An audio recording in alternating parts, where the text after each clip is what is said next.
Now, from research, we have identified 5 key skills which are essential to modern day leadership skills.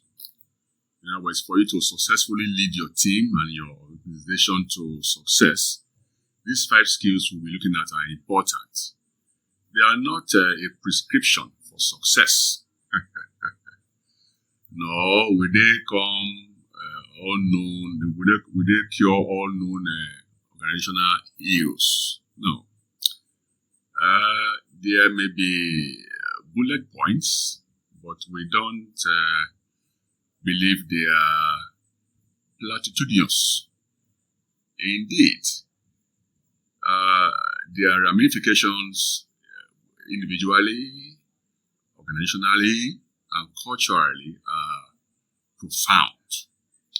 Now, these 5 key skills essential to modern day business leadership are: 1. Difficult learning. 2. Maximizing energy. 3. Resonant simplicity. 4. Multiple focus. 5. Mastering inner sense. Let's take them one after the other. So, difficult learning. Fear of failure is a major blockage to developing skills for handling uncertainty.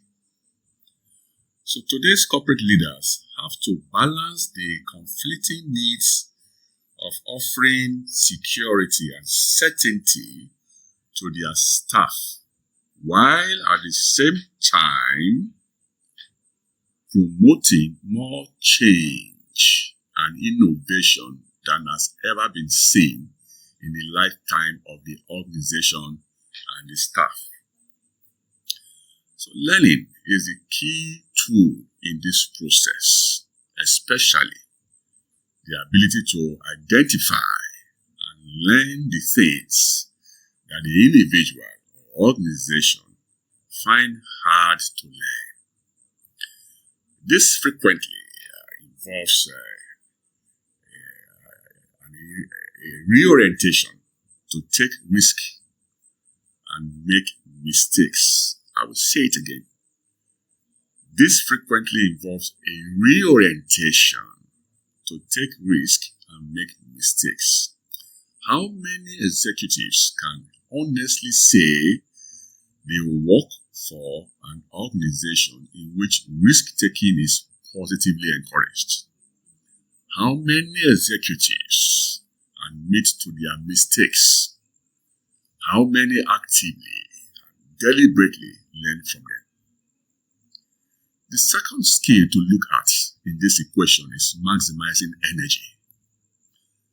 A common feature of people who handle ambiguity well enough seem to be an easy access to energy, both in themselves and also in others. When data are not clear or data are uncertain, there is often a need to adopt an experimental try and error approach to large proportions of the workload, isn't it?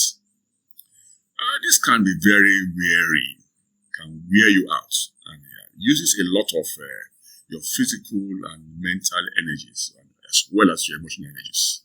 Not so. So the master of uncertainty seems to have energy to spare. That's what it means. How many executives channel their own energies and those of others that they lead effectively? It's a question for you to answer.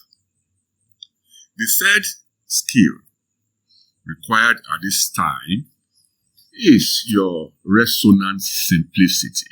Of course, as I've mentioned in some other parts of this program, that we are currently in the world of VUCA, V-U-C-A.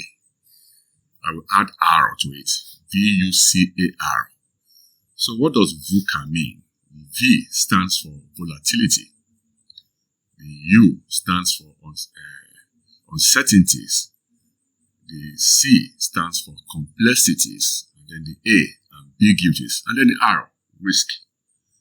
Although numbers of levels in organizations today have been cut and lines of communication shortened, time and time again, key messages fail to get through.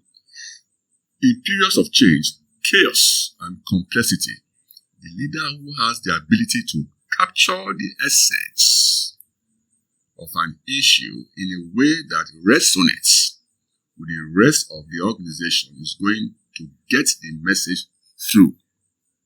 How many resonance do you achieve in your organization? The fourth skill to look at here are multiple focus. Modern day organizations have many objectives, yes. Some of these will be in conflict, such as the need for long-term investment versus immediate pressure on the stock market. It is often the case that your urgent task is my own interruption. So research in these times suggests that, contrary to classic time management teaching, a lot of senior managers take the view that there is no such thing as an interruption. How focused are you on the short term? How focused are you on the long term? How can the two be balanced effectively to the benefit of the individual and the organization? And then the fifth skill to look at here is mastering your inner sense. Mastering your inner sense. In a culture and society which remains data-driven, not my own society, but most other societies, data-driven, often part of the problem is that limited data are available, or they are simply untrusted. In these circumstances, the only source of data may be what we have called inner sense. Inner sense. How often do you follow your intuitive judgments and admit to it? How do you encourage others to do the same? There is nothing earth-shattering in these skills. They are achievable, they are understandable, and incredibly powerful. They do not guarantee success per se. Nothing can in these times. But we can be sure that the future will be radically different from the past. We can be sure that leadership will be essential and new forms of leadership even more vital at these times. The leaders of today will be gone tomorrow, and we need to discover tomorrow's leaders. We can be sure that the pace of change will continue to increase. All of these 5 skills are important if we have to move on to becoming very successful business and team leaders. So let's explore these skills in more details and see how we can apply them to effectively managing our team and becoming better leaders.